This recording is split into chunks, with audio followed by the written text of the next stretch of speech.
Le leader veut être le flambeau de l'émergence du continent noir. Ce jeudi 11 août, les membres fondateurs et les sympathisants de Liberté et Démocratie pour la République ont fait le plein de l'auditorium de l'immeuble Kestaba à Abidjan dans le cadre du lancement officiel du Benjamin des partis politiques ivoiriens, fondé par l'actuel président de l'Assemblée nationale, le professeur Coulibaly Mamadou. Pour cet événement essentiellement marqué par une conférence de presse dite par le chef du parti, les choses sérieuses vont débuter à 10h38 lorsqu'arrive dans la salle Coulibaly Mamadou, ce qui va déclencher une hystérie généralisée chez les sympathisants venus de toutes les régions du pays. Prenant la parole peu après la brève intervention du député Prési Claude, le numéro 1 du leader commence son développement par un mot de solidarité avec les familles éplorées de la crise post-électorale et des victimes des récents accidents de circulation qui ont endeuillé l'opinion nationale et internationale, avant de relever les incongruités des systèmes politiques africains, toute chose qu'il a qualifiée d'idée fausse à rejeter. La première idée fausse, c'est que le clivage gauche-droite permet la compréhension de la politique dans notre pays. On rencontre des gens qui disent qu'ils sont des hommes de gauche, d'autres disent qu'ils sont des hommes de droite.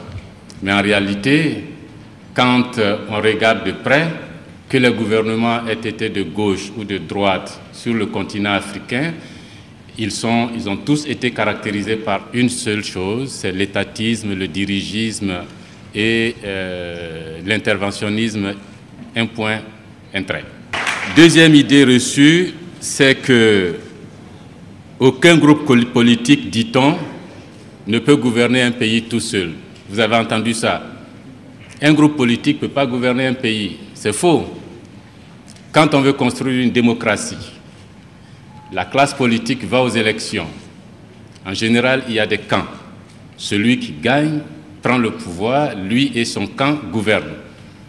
On ne peut pas faire cela, dire qu'on est en démocratie et puis toujours proclamer sur le continent qu'un groupe ne peut pas gouverner un pays.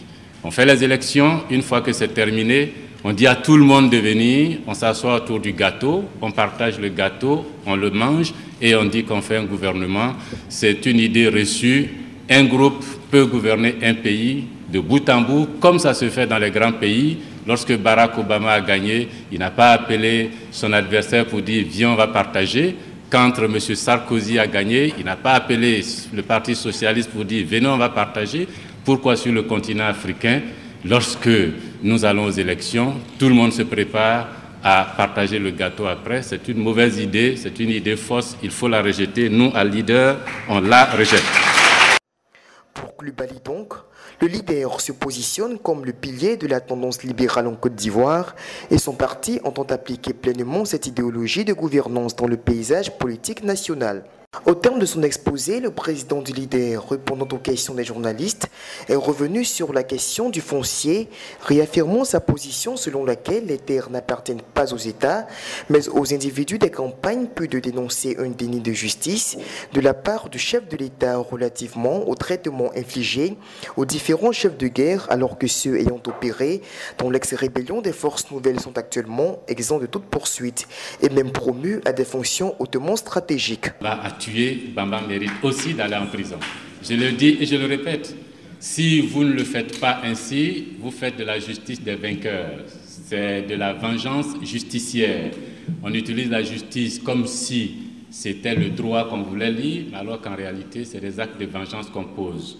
Et la vengeance entraîne des frustrations, entraîne des rancœurs, entraîne des aigreurs, et c'est tout cela qui conduit ensuite aux crises.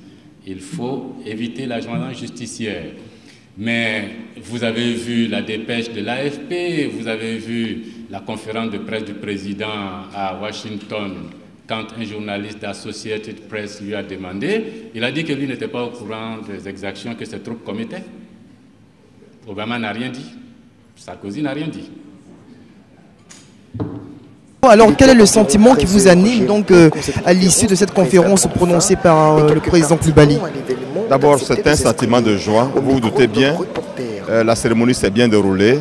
C'est un moment historique pour nous parce que nous ambitionnons sincèrement d'être le premier parti de Côte d'Ivoire. Vous y croyez? Mais absolument, on y croit. Mais parce que vous croyez qu'on aurait fait ça Non, très sérieusement, nous pensons que vous risquez d'avoir des surprises parce que ce parti c'est le parti de l'avenir. Mais jusqu'à présent, vos camarades, vos ex-camarades du FPI continuent à dénoncer en vous l'âme d'un traître. On parle de M. Bricy comme étant un traître qui n'était pas fortement créé dans sa région où même il est député. Alors que répondez-vous à ces différentes accusations-là? Non, je ne réponds rien du tout parce que je n'ai pas entendu ça. C'est vous qui me le dites. Je n'ai jamais entendu quelqu'un qui pourrait dire que je suis un traître. Je pense que ce n'est pas du même Bricy qu'il s'agit. Et pourtant, cela émane de la direction du parti. Hein. Cela émane de la direction du parti. Je ne crois pas du tout. Et en tant que journaliste, j'aimerais que vous me donniez la preuve que la direction de ce parti aurait dit ça. Je ne peux pas commenter quelque chose que je n'ai pas entendu. Vous n'avez aucun froid avec vos ex-camarades de lutte? Aucun froid avec mes anciens amis du FPI, avec lesquels je m'entends très bien d'ailleurs, et qui m'appellent tous les jours, je précise bien. Il y en a qui ce matin m'ont encouragé avant cette cérémonie, avec des messages. Je vous remercie. Écoutez, moi je suis très contente pour la Côte d'Ivoire en général, parce que je crois que c'est une opportunité pour une démocratie d'avoir une opposition. Parce qu'un parti qui gouverne seul a toujours tendance à dériver vers les excès, que ce soit en Afrique ou ailleurs d'ailleurs. Le leader a-t-il les moyens de ses larges ambitions pour les échéances électorales futures? Le débat reste ouvert et le contingent du président Coulibaly Mamadou semble prêt à s'affirmer.